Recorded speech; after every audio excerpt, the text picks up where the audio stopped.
Yo, what's up? Welcome back to another episode of the SWAS NBA Tuesday. We got 4 games on the board. Recap the last couple days. Sunday went 1-0. Only placed one bet. It was the Pelicans +9. It hit. So a 1-0 on Sunday. Monday night went 3-2. So back-to-back green bets. Monday night, the big bet that lost for me was Orlando, but I got the Suns and I got the Raptors. Those are my 3 big ones. So back-to-back green nights. Let's keep it rolling. Let's do it. I mean, is Cooper Rush worth 2.5 points? I would hope Quinn Ewers put up a decent stat line against Arizona State. If he didn't, we have a real problem. You can say the same thing about Creighton. Okay, they had the one good game against Kansas at home. When Toast talks about the kicking market, it's like some earth is flat shit. Andy, true or false, this is going to be a dog walking. Dog walking. This is my dog walking of the day. I think it's going to be very ugly. Dog walking. I think this is going to be ugly. Hey, get the sauce. Milwaukee's on the road here against the Pacers. These two teams have played twice, and the Bucks have taken both. One was in Milwaukee, one was in Indianapolis. Both matchups have gone over the total as well. Now, the last time these two teams played was New Year's Eve, so we're talking 2.5 months ago, but still worth mentioning that the Bucks have beaten them twice.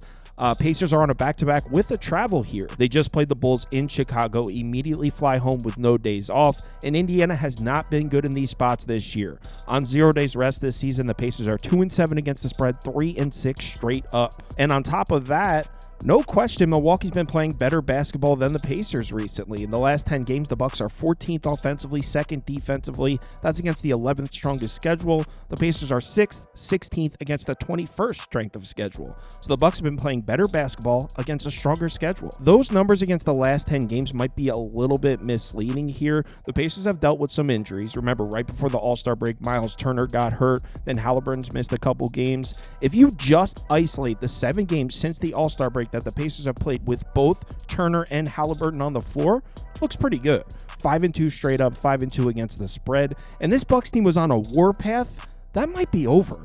They had a 9-game stretch where they went 8-1 straight up, 7-1-1 against the spread. They've now lost back-to-back games against Orlando and Cleveland. Didn't cover the number in either of them. So the idea that Milwaukee's been so much better than Indiana in the last 10 games, I mean, yeah, that's what the numbers show. But if you actually take a closer look, it's not quite that dramatic. Now, if you plan on betting the Bucks here, you love the rebounding matchup. In the last 10 games, the Bucks are dead last in offensive rebounding rate, but they're first in defensive rebounding rate. Pacers are bottom 10, both sides of the floor, rebounding. And betting the Bucks against bad rebounding teams has been extremely profitable this year. Against bottom 5 offensive rebounding teams this year, they're 7-2 against the spread. Against bottom 5 defensive rebounding teams this year, they're 8-2 against the spread. Now, to be fair, though, most of these data points include Bobby Portis in the rotation. Obviously, he's out right now. He's suspended. He's the team's leading rebounder outside of Giannis. So not having Bobby Portis out there should affect the rebounding, but still, the Bucks have been very good against bad rebounding teams. Now, something I like for the Pacers here is defensively, they've been very good against jump shooters, which is perfect when you're playing the Bucks. They take a lot of jump shots.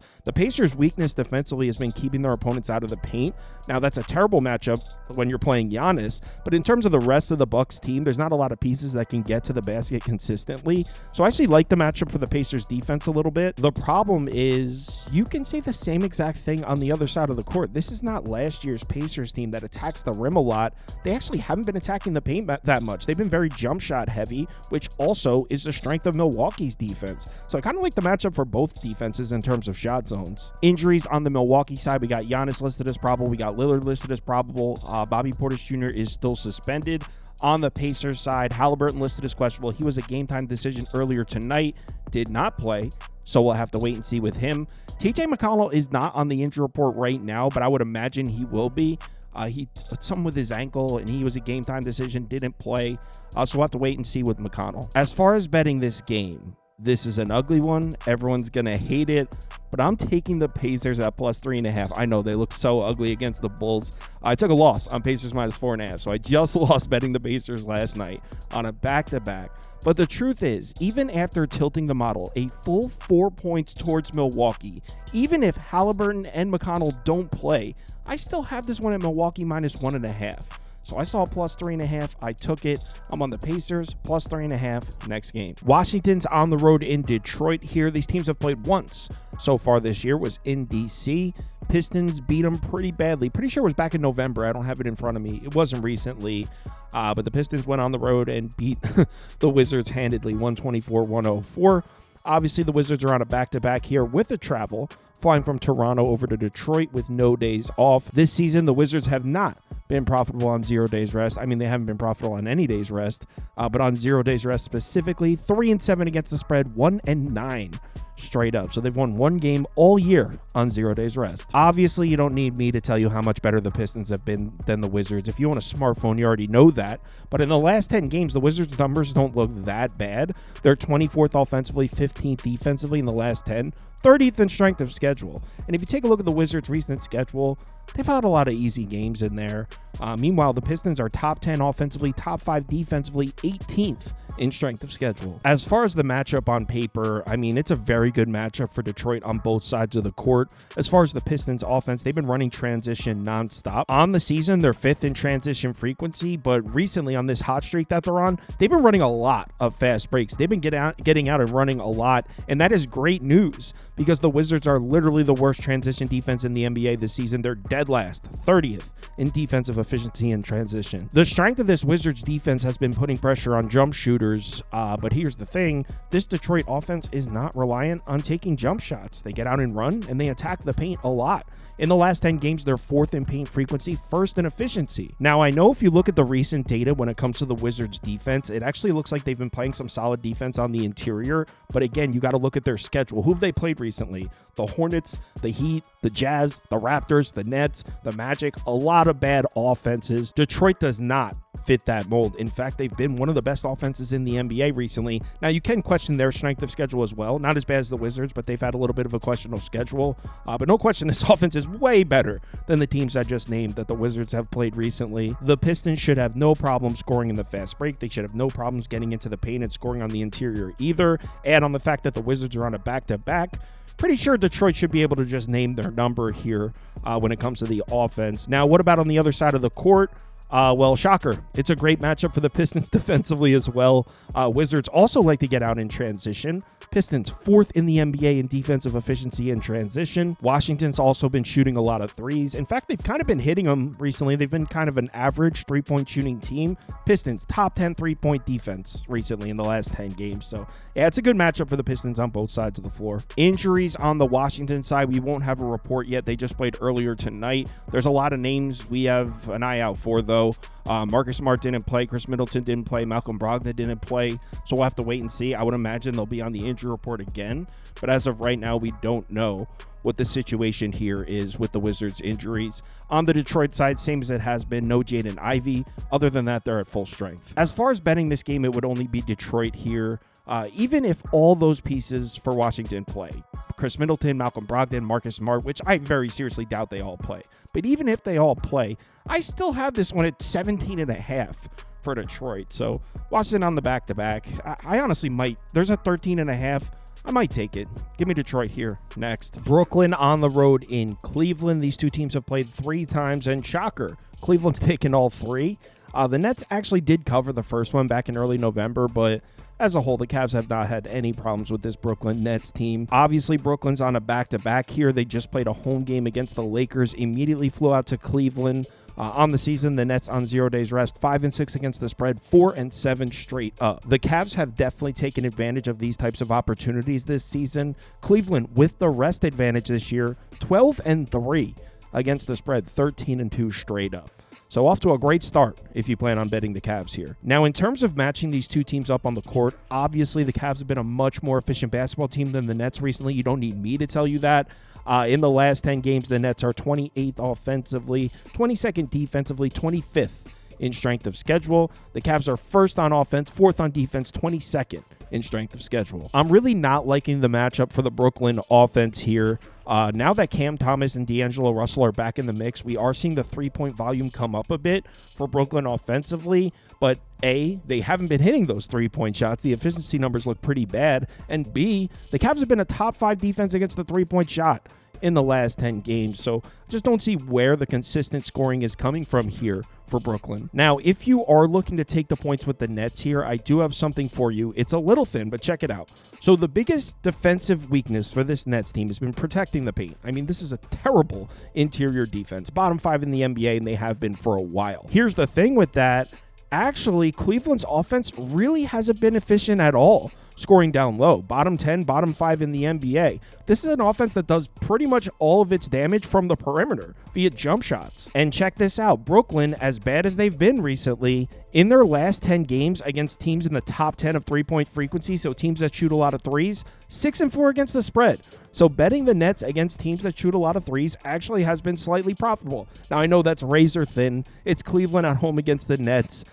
If I was getting Cleveland in some kind of look-ahead spot, I really would consider taking the points with the Nets here if they had the Bucks on deck or the Knicks or the Celtics or something. Unfortunately, that's not the case. The Cavs have 2 full days off after this, and then they go out west. So unfortunately, I'm just not seeing enough here to take a risk with the Nets. Injuries on the Brooklyn side, we won't have a report yet. They just finished the game against the Lakers a few hours ago. They won, covered my +6.5.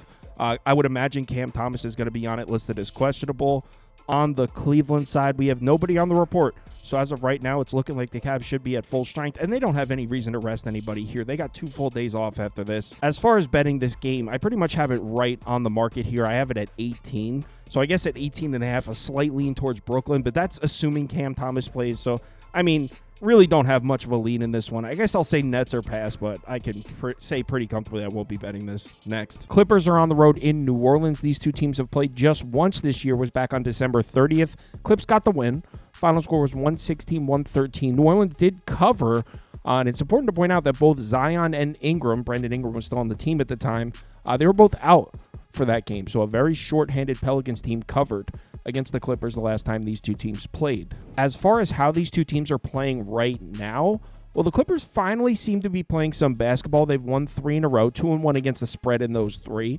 So we need to decide if we think this Clippers slump, this Norman Powell-less slump from the Clippers is finally over. Remember, before the last 3 games, the Clippers were on an 0-8 against the spread streak. They were really struggling without Norman Powell. So it's nice to see the Clippers have won 3 in a row. And speaking of struggling, I mean, the Pelicans were on a bit of a cold cover streak themselves. They got the +9 for me on Sunday. Shout out to the Pellies for covering that +9 for me. Before that, they were 0-5 against the spread. So they were on a little bit of a cold streak themselves. Neither of these teams have been particularly profitable as of late. So let's take a look at the efficiency numbers from the last 10 games, and you might be surprised to see that these two teams are actually close. In the last 10 games, the Clippers are 20th offensively, 19th defensively. The Pelicans are 15th and 23rd. The difference is strength of schedule. Clippers are 8th in that span, and the Pelicans are 19th. So they have been playing similar levels of basketball in terms of efficiency. Clippers have played a bit of a stronger schedule, though. As far as matching these two teams up on the court, the Clippers offense, kind of a tough unit to get a read on. They have been taking a decent amount of their shots in the paint recently. They're top 10 in frequency. They're 10th, which is bad news for the Pelicans. I mean, New Orleans has been pretty terrible protecting the paint, protecting the basket all season. In the last 10 games, they're 29th in defensive efficiency in the paint, 29th in the full season. And teams that take a lot of their shots in the paint have just been nightmare matchups for the Pelicans all year. Against teams in the top 10 of paint frequency, the Pelicans are 5-18 against the spread. Against teams in the bottom 10 of paint frequency, 13-8 against the spread. So if you want to bet on this Pelicans team, probably a better idea to take them against teams that rely on jump shots. Here's the thing with that, though. I don't know if the Clippers exactly fit that mold. Yes, they are top 10 in paint frequency in the last 10 games, but they're 10th. They're not exactly a team whose identity is attacking the basket, so I don't know how much that moves the needle for me either way. As far as the Pelicans' offense against the Clippers' defense, I mean, I really don't know. You rewind 6 weeks ago, 8 weeks ago, I might have told you that the Clippers might have the best defense in the NBA.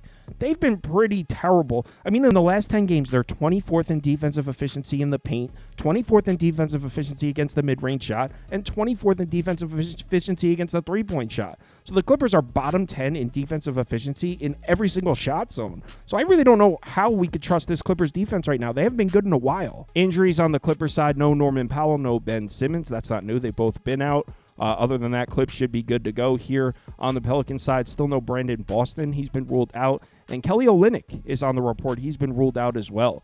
So Pelicans will be missing Olynyk here. As far as betting this game, I personally have it at 7.